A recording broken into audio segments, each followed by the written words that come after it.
No hay un rival al que México haya enfrentado más veces que a los Estados Unidos. 78 encuentros previos a esta gran final, a la que con banderas, color, pero sobre todo esperanza, llegan miles de paisanos con la ilusión de ver triunfar a los del Vasco Aguirre. Desde el minuto 4, Chris Richards puso en ventaja a los de Pochettino, y no fue hasta 20 minutos después que el estadio explotó de alegría con el golazo de Raúl Jiménez.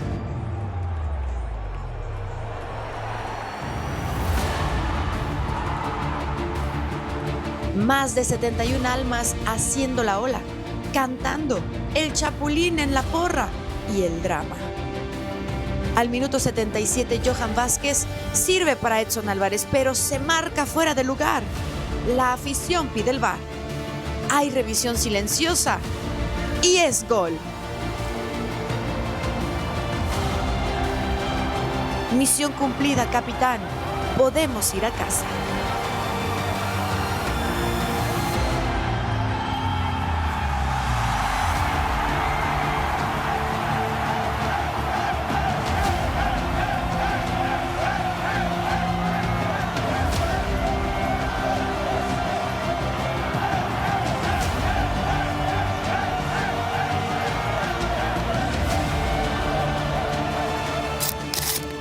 Después de un partido lleno de emociones, como México se ratifica como campeón de la Copa Oro. Vinieron a defender su título ante los Estados Unidos y lo consiguieron. Esta es la sexta ocasión en 8 duelos directos que México le gana a la nación de las barras y las estrellas en un clásico más de la CONCACAF. Así es que los del Vasco Aguirre, con goles de Raúl Jiménez y de Edson Álvarez, son campeones de la Copa Oro y son los más ganadores de este certamen desde que se llama así en 1991. Desde Houston, Texas, Jackie Félix para Caliente TV. Hasta pronto.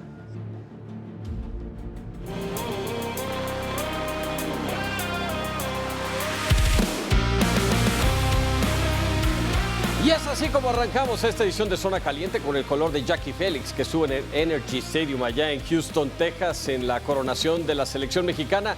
De eso estaremos hablando, lo mismo de las semifinales del Mundial de Clubes. Ya llegamos a la etapa donde quedan 4 y hay un representante del continente americano.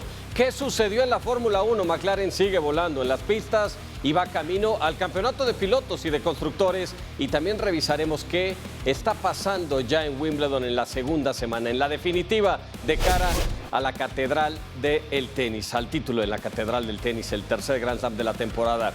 Vamos a ir hasta la ciudad espacial porque el Chato Ibarrarán fue parte de esta cobertura extraordinaria de Caliente Televisión por varias ciudades de los Estados Unidos hasta llegar a la conclusión. México ha dado el paso hacia la gloria de nueva cuenta en la Copa Oro y se ha coronado bicampeón de esta edición, y el Chato estuvo allá con el equipo de Javier Aguirre viviendo de cerca todo lo que sucedió. Los pormenores los tiene Juan Carlos Ibarrarán. Chato, ¿cómo te encuentras en Houston antes de regresar a la Ciudad de México para el resto de la semana? ¿Cómo estás, Chato? Adelante. Mi querido Emilio, amigos de Zona Caliente, fuerte abrazo. Ha terminado, sí, ha terminado la Copa Oro y bueno, pues la selección nacional mexicana es bicampeona de esta Copa Oro. ¿Qué se viene ahora para la selección nacional mexicana?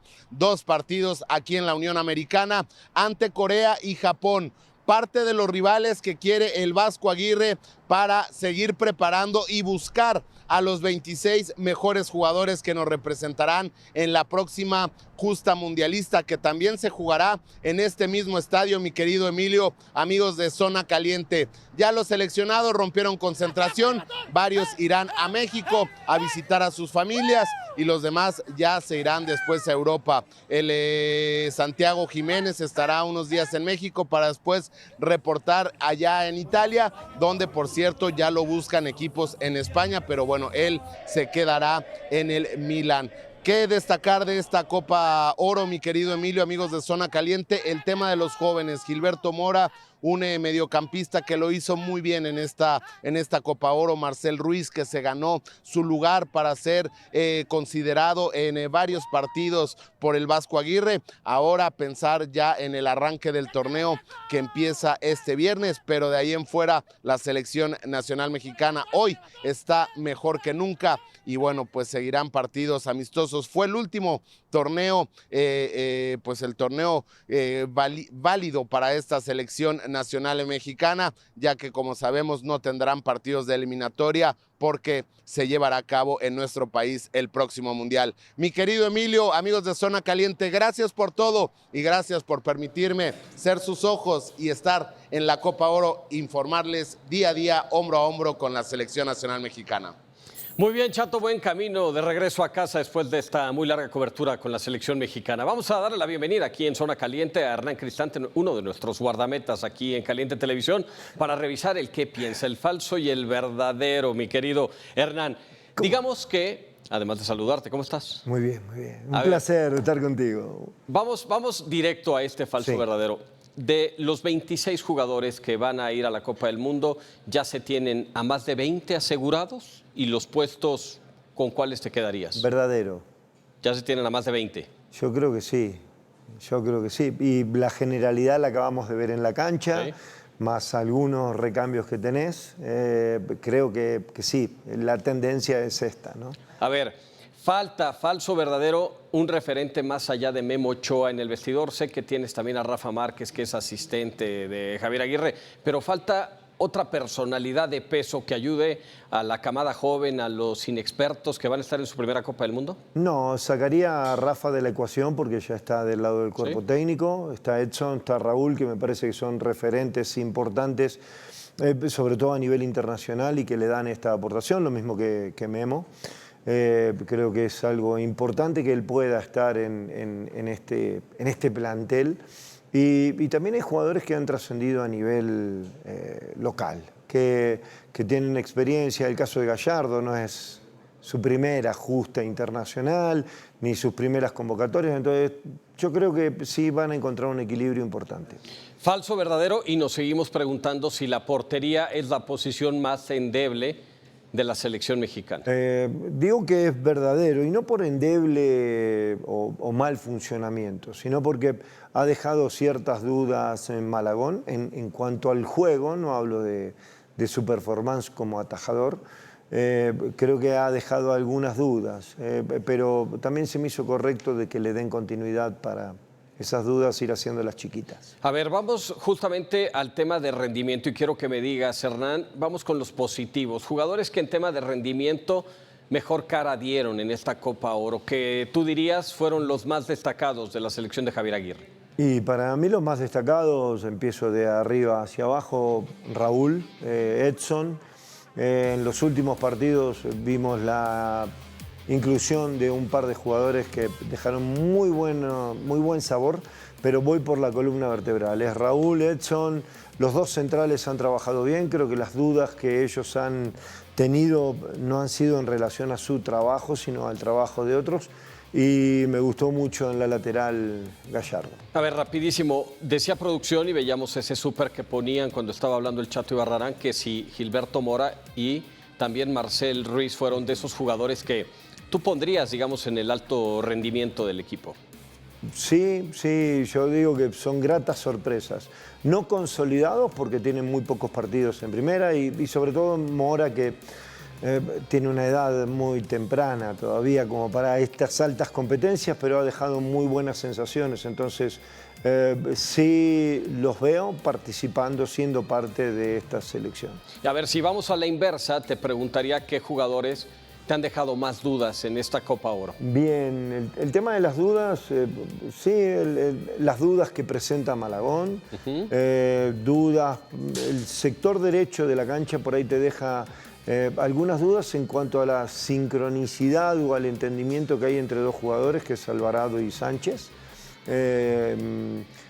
Lo han hecho mejor, han ido hacia arriba, pero sí, tal vez son las posiciones que más dudas hoy te transfieren, ¿no? A ver, ahora que hablas de Malagón, digamos que qué tan probable es, del 1 al 100, que lo veamos iniciar en la Copa del Mundo. ¿Ha perdido qué porcentaje de la credibilidad de la prensa y sobre todo, lo más importante, no somos nosotros, es el técnico? No. ¿Lo quitarías? Yo creo que la credibilidad sobre el técnico está. El Vasco lo debe tener bien catalogado y bien medido porque ha jugado, no lo ha sacado, le ha dado esa continuidad. Entonces ahí creo que no va a haber una diferencia.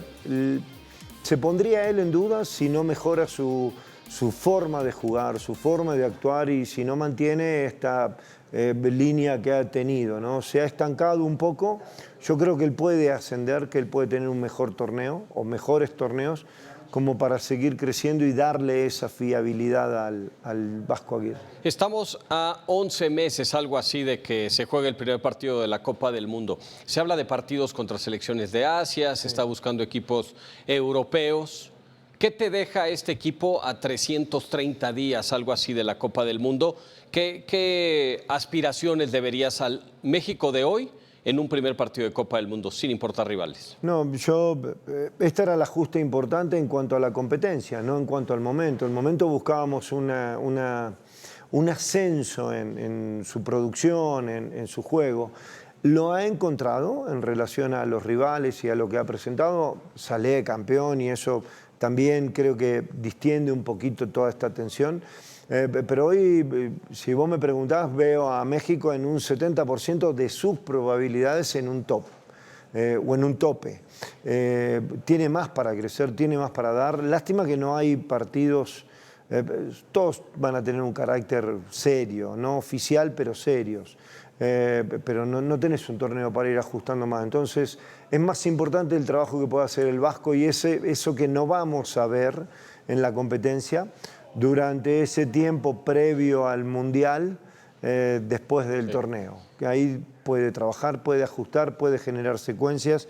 Y yo digo que hoy el equipo en su funcionamiento te está presentando en su realidad un 65%, 70% de su rendimiento real. Muy bien. Qué lástima que te retiraste tan temprano, porque hoy la selección te podría poner en el arco. No, está bien cubierta con los chicos que están. Bueno, gracias. nosotros también estamos muy bien cubiertos con Hernán Cristante. Gracias, querido Gracias. Hernán. Gracias, Hernán Cristante. Vamos a hablar del Mundial de Clubes. Ya le decía que queda un equipo representativo al continente americano. Es el Flu.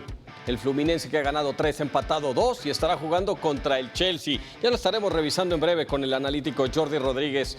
Estará platicándonos al respecto, y también el Paris Saint-Germain contra el Real Madrid. Edgar Valero está en la Gran Manzana, está en Nueva York, donde se va a disputar en el MetLife Stadium, la casa de los Jets y los Gigantes de Nueva York, la gran final de la Copa del Mundo, y también va a vivir un partido importantísimo de estas semifinales del Mundial de Clubes. Querido Valero, también te saludo con enorme gusto. Cuéntanos cómo está el calor en Nueva York. Me imagino que muy complicado para jugar también fútbol. Adelante con el reporte.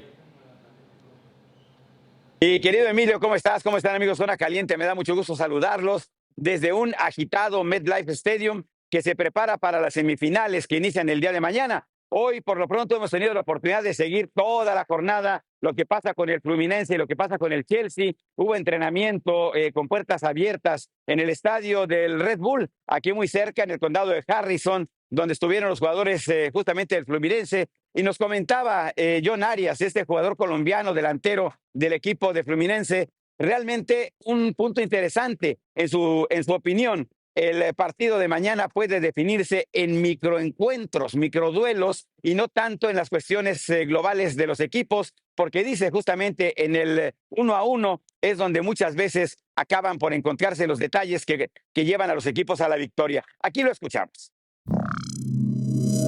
No, yo creo que es más orgullo, como tú le dijiste, motivación. Nosotros llegamos hasta aquí realmente respetando cada uno de los procesos, respetando cada una de las fases, los rivales que teníamos por delante. Entonces yo creo que es disfrutarlo, primero disfrutarlo porque es un privilegio estar en las semifinales del Mundial de Clubes, y segundo, claramente que sabemos también de la responsabilidad de cargar, por llamar así, la bandera de Sudamérica, del fútbol, de nuestro fútbol, de nuestra cultura, de nuestras raíces, de la forma de sentir el fútbol en esta parte del mundo. Entonces, claramente que tenemos 3 potencias al frente, 3 potencias mundiales, 3 clubes que no necesito muchos comentarios para hablar de ellos. A nosotros también somos merecedores de estar aquí, hemos hecho un gran torneo. Entonces, ojalá que mañana Dios permita que al finalizar la tarde estemos celebrando un paso para la final, que sería algo muy lindo y yo creo que histórico para nuestro continente. Y por otra parte, bueno, pues el técnico del Chelsea, que estuvo al final del día aquí en la sala de prensa del MetLife, dice que el Chelsea no es favorito. Le damos la razón cuando menciona que a estas alturas del partido o de los partidos ya no hay favoritos. Y por cierto que ya están llegando a esta ciudad de Nueva York tanto el Real Madrid como el Paris Saint-Germain, que se habrán de concentrar para prepararse, por supuesto, para el partido del miércoles. Mi querido Emilio, amigos de Zona Caliente, les mando un abrazo desde el MetLife aquí en Nueva York. Enorme cobertura de Edgar Valero también por varias ciudades de los Estados Unidos. Si usted quiere saber quién va a ser campeón de este Mundial de Clubes, está en el lugar correcto porque ya llegaron los analíticos. Jordi Rodríguez nos tiene la probabilidad de conocer al primer monarca de este Mundial. Jordi, adelante, dinos que no va a ser el Real Madrid, yo que le voy al Barcelona. ¿Cómo estás? Querido Emilio, un gusto estar por acá y para decir que los datos sí tienen a un favorito y en este caso es el Chelsea. La probabilidad de llegar a la final y luego la probabilidad de campeón. Esto es lo que le traemos los analíticos. Por un lado, el Chelsea tiene una probabilidad de llegar a la final de 90% y es favorito para campeón con 43.3%. Le sigue el Real Madrid y el PSG con 28% y el Fluminense lo tenemos en 1%. Entonces, en este caso, Chelsea es amplio favorito, sobre todo por a quién está enfrentando las semifinales. En el caso de Real Madrid contra PSG es prácticamente un volado quién va a pasar, pero por eso también con analíticos les traemos cuál es el camino más probable a llegar a la final y en nuestras simulaciones quién es el campeón más recurrente y en este caso no te va a gustar, Emilio.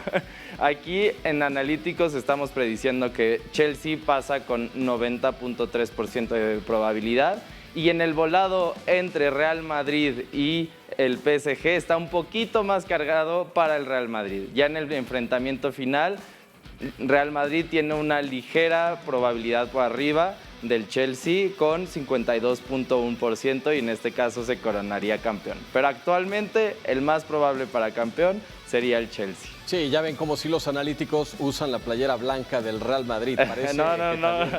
En este caso también es Barcelona, pero los datos no mienten. A ver, vamos a los eventos más probables justamente, ¿no? Yo claro siempre invito a la gente que nos digas los eventos más probables. En este caso traemos para la primer semifinal. Tenemos 89.9% en un over 1.5. Esta es una apuesta muy conservadora. El Chelsea ha cumplido en este over en todos sus partidos del Mundial de Clubes. Sin embargo, el Fluminense no lo ha cumplido en dos, que ha tenido 2-0-0.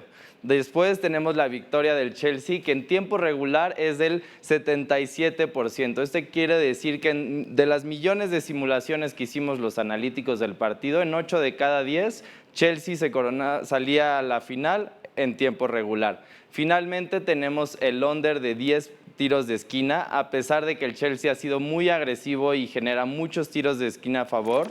Aquí lo que estamos viendo es cuánto se genera en contra, que el Chelsea promedia 3 en contra, Fluminense promedia 5.8 en contra y aquí se cumplirá nuestro under. Si en caliente apuestas 1,000 pesitos, estarías cobrando 4,200 pesos si se cumplen estos 3 eventos, Emilio. ¿Cómo la ves? Perfecto, Jordi. Ojalá y sí el que sea, menos el Real Madrid es lo único que deseo en este Mundial de Clubes. Te agradezco. Ya te estaremos viendo en la semana porque viene una muy ajetreada, porque ya va a arrancar también el fútbol mexicano. Sí, claro que sí. Y aquí traemos todos los datos. Perfecto, ellos son los analíticos, no se los puede perder aquí en Zona Caliente. Vamos a revisar también otros detalles del fútbol porque en Veracruz estuvo Alonso Basurto, nuestro compañero que cubrió la International Football Cup. Jugó Once Caldas, jugó Newell's Old Boys, Mazatlán y Cruz Azul. Y los mazatlecos terminaron derrotando a Cruz Azul, pero la información la tiene Basurto desde el puerto. Mi querido Emilio León, ¿cómo estás? Muy buenas tardes, un placer saludarte a ti y a todos en Zona Caliente. Pues bueno, terminó el cuadrangular de pretemporada, terminó la International Football Cup con Mazatlán como campeón. Robert Dante Siboldi sacó buenas conclusiones, buenos resultados y buena lana. $50,000 fue lo que el conjunto de la Perla del Pacífico se llevó a casa después de ganar todos los partidos que tuvo en este cuadrangular. Cruz Azul el gran villano, el gran antagonista de la pretemporada, donde no solo no ganó ningún cuadrangular que disputó, ganó solo un partido de los 7 que acabó jugando. Nicolás Larcamón deja dudas. De arranque en la primera jornada se va a enfrentar contra Mazatlán, un equipo que ya le pegó y un equipo que al parecer no es tan fuerte como lo pensábamos. Otras cosas interesantes, Gudiño, el portero de Cruz Azul, el portero suplente, es prácticamente una opción viable. No quiero decir que es la única opción para Pumas, pero sí es una opción viable. Después, hay otras noticias que han surgido en los últimos momentos, en las últimas horas, y es que Keylor Navas, el portero de Newell's de Argentina, también interesa al cuadro universitario del Pedregal. Al final, las conclusiones que podemos sacar de esta pretemporada en el bello puerto de Veracruz es que los rivales sudamericanos no espantan para nada a los clubes de la Liga MX. ¡Saludos! Ya queremos ver a Basurto de regreso aquí en el estudio de Caliente Televisión. Vamos a subirnos a los bólidos de la Fórmula 1 porque en Silverstone se hizo lo que ha venido pasando toda la temporada. McLaren dominando y en casa, justamente, Lando Norris se ha llevado este gran premio de Gran Bretaña y aquí en el estudio está Munir Silveira para revisar ¿qué ha sido lo mejor de esta fecha de la Fórmula 1? Ya son 9 victorias de McLaren, se están escapando en el campeonato, parece que son Norris y Piastri los únicos que van a luchar por el título. Munir, a ver, en una sola pregunta, ¿qué fue mejor? ¿La victoria de McLaren, que no había conseguido la pole, o lo de Hülkenberg, que tenía 239 grandes premios? ¿239? Sí. 239 sin subirse a un podio. Mire, buenas tardes, saludos a la gente en casita. Creo que indiscutiblemente el tema del fin de semana es cómo un Kik Sauber acaba llegando a un podio. Obviamente está la circunstancia de la lluvia, que ya lo iremos desmenuzando, pero para mí es el titular del fin de semana. Lo de McLaren, lo dijimos previo a que arrancaran las prácticas, iba a ser un fin de semana dominante para los papayas, pero obviamente con el tema de la lluvia se vio disminuido el gap que podrían haber implementado en pista, pero para mí el titular del fin de semana es Hülkenberg. Es rarísimo porque es un piloto muy colmilludo. Después de 800,000 grandes premios llega a un podio. Correcto, ¿no? 101 tenía Carlos Sainz hasta que llegó la primera para él, Martin Brundle del 91, Mika Salo, el finlandés, 73. A ver, si volteamos el escenario, después de hablar de lo muy bueno que esto de Hülkenberg, que es histórico, y lo de Norris y Piastri que se están escapando, ¿qué fue lo peor? ¿Lo de Verstappen de calle o la actuación también de Leclerc, de los Ferrari? ¿Hay algo ahí que no te haya gustado? A ver, hubo un poco de mejoría de Ferrari en cuanto al fin de semana. Se esperaba que hubiera un poquito más ahí de rendimiento. Decidieron estrategias inversas. Varios pilotos de momento de arranque en la carrera decidieron lanzarse por slicks, entendiendo que la lluvia probablemente se iba a ir. Los pilotos de adelantito, el caso de Lando Norris, de Piastri, de Verstappen, decidieron mantenerse con intermedios. Para mí lo peor es dirección de carrera, porque por momentos saca una bandera roja, se suelta la lluvia, el chubasco impresionante, no se veía absolutamente nada, los pilotos estaban quejando que no había visibilidad y sacan bandera amarilla. Nos aventamos de las primeras 30 vueltas, probablemente unas 10, 11 vueltas efectivas de carrera. Eso para el espectáculo es bastante triste, pero lo mejor del fin de semana sigue siendo lo de McLaren, que en pista seca gana, que en pista mojada gana. Lo de Oscar Piastri hubiera ganado si no hubiera cometido un pequeño errorcito cuando salió el safety car y cuando apagó la torreta, pero también muy atacado por los comisarios porque ha sucedido algo muy similar con otros pilotos y no se castiga de la misma manera. Perfecto, Munir. Nada más dinos rápido, ¿qué gran premio sigue y cuándo?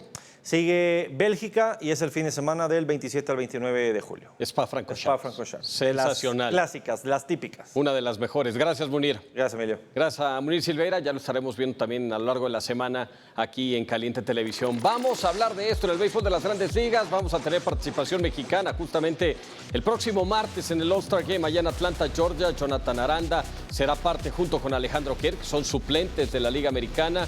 No va este año Jarren Duran como sí lo consiguió la temporada pasada, pero México va a tener peloteros en el Juego de las Estrellas. Vaya temporada también de Brandon Donovan de los Cardenales, que está entre los mejores en promedio de bateo, en indiscutibles en el viejo circuito. Vamos ahora a hablar de tenis, porque en la Catedral, en el The All England Tennis Club, ya estamos entrando a la etapa de cuartos de final. Hoy se han decidido muchos puestos a los cuartos de final, tanto en rama femenil como en rama varonil. Y aquí está Dani Nogués, Miss Dani Nogués, para hablar justamente de cómo Novak Djokovic ha sobrevivido a pesar de un primer set complicadísimo. De eso y más estaremos hablando. Dani, ¿qué te pasó con Novak Djokovic, que parecía que por un momento se quedaba fuera del torneo? Difícilmente hemos visto a Novak Djokovic perder el control tanto de su juego como de su mente. Y hoy ante Alex de Minaur vimos a un serbio completamente desconocido en el primer set. Sin embargo, su fortaleza mental y el conocimiento que tiene sobre esta superficie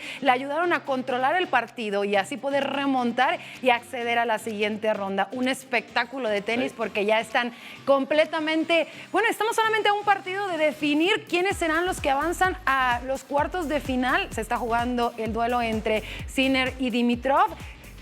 Está realmente complicado el partido para Sinner. El césped está dando mucho de qué hablar y hemos visto hoy al italiano también padecer lo que es esta superficie. A ver, llegaron a estos octavos de final 3 jugadores italianos. Flavio Cobolli, que será el próximo rival justamente de Novak Djokovic.